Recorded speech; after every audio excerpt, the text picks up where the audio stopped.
24th, the Mets have won the championship of the Eastern Division of the National League. To get to, A.G. is going, and A.G. takes it down the Mets. Gamble, he's coming. Here's the throw, and he is out. Deep to left, out of here. Gary Carter, a game-winning home run in the bottom of the 10th. Swing and a miss. He got him at the fastball. 9th strikeout. It's got to be the new. He struck him out. Struck him out. The Mets have won the World Series, and they're jamming and crowding all over Jesse Orozco. The dream has come true. The history of New York Mets baseball. An amazing era.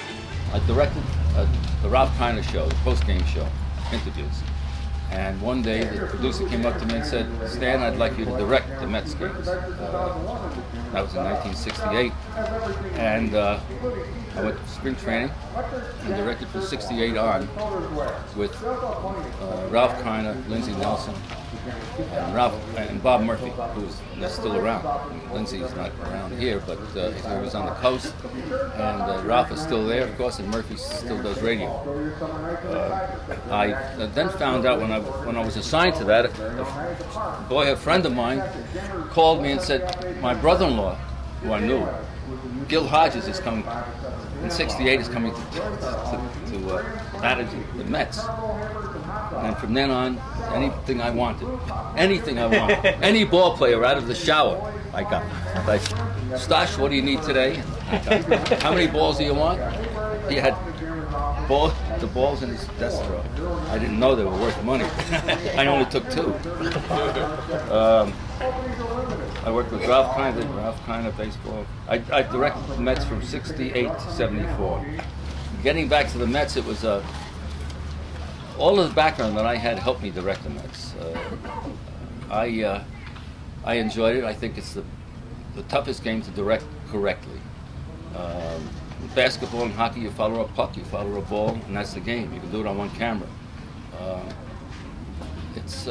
Baseball is multidimensional. You have to follow a ball and a player and do it right. Cut in between and so on and so forth. And I happened to be the first one who identified the wides with the players. If Tom Seaver was pitching a good game, I'd cut to Nancy. Well, he had 7 2/3 no-hitter. I would always show Nancy. That was a tough job to cut to Nancy. Yes, yeah, very tough. And how about cutting to a better one, Ruth Bryan? Oh yeah. She was. The team, the guys were great, and I got anything I wanted. If anybody has any questions as to directing, I don't have any statistics or anything like that. What about the difficult ball players for you to work with? Difficult ball players. There were never any difficult with me. There was never one, because if Gil said, and Gil was a father figure, if he said, "I want you on that show," I got them on the show. If I wanted someone for an after game show, the difficult thing was with the Mets in '68 was that they were not very good, and which meant we had about 19 doubleheaders, and I couldn't do it today, as you know. I get up 3 times a night. But then I should say stayed in the control room for 7 or 8 hours just talking. There was continual talking, telling the camera what to anticipate. If someone hits the ball, I want camera 1 to cover first base, camera 3. So you're always anticipating in case if he doesn't hit the ball, throw down to second. All of them. Everything was assigned. Predetermined, yes. Yes, go ahead. What was the most memorable game or play that you saw? The most memorable was and I don't recall the game, but when Ryan came in with the bases loaded and struck out 3 men in a row, that was, to me, was the highlight of mine. When they were talking about home run hitters and whatever, here's a man, one of the greatest pitchers ever, who could come in, the excitement of a man coming in And striking people out is the most exciting thing. And in a situation like that, and a very nice boy. Tell us about 1969. Talking about 97. I'm sorry that I didn't direct them all the way through the. You want to talk about 69? No. This is a Cubs guy over here. I'm sorry. He drove in specifically from Chicago to hear about the 69 Mets.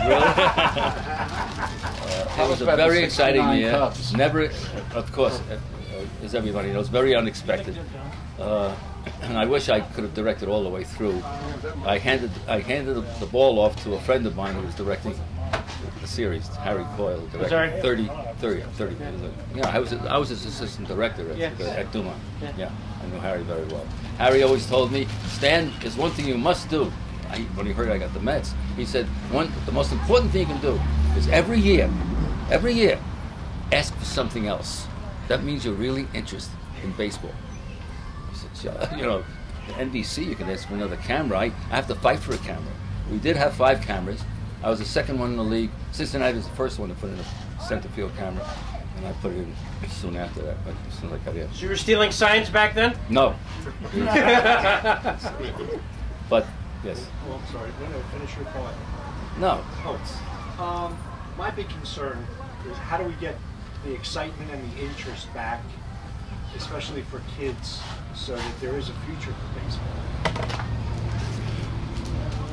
Well, the tail is wagging the dog. Television dictates everything, and that's the bad part about it. I really don't know how you do that.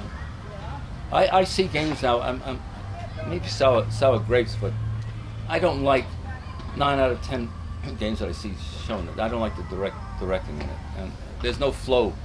I like a flow. They have a tendency now, when a man is running around the bases, to get a shot from here to there. You have no idea where the man is. Where if he's first and second and third. And I always showed the base he was leaving or the base he's going to. The man and the base. They don't show that, you know. So if the throw went down from someplace, the throw comes into the man and the shot is there. They rely too much now on replays, and they also show too many replays. They take. With all that, they have 16 cameras, and they show, you know, most of them after 5 are fed into tape machines.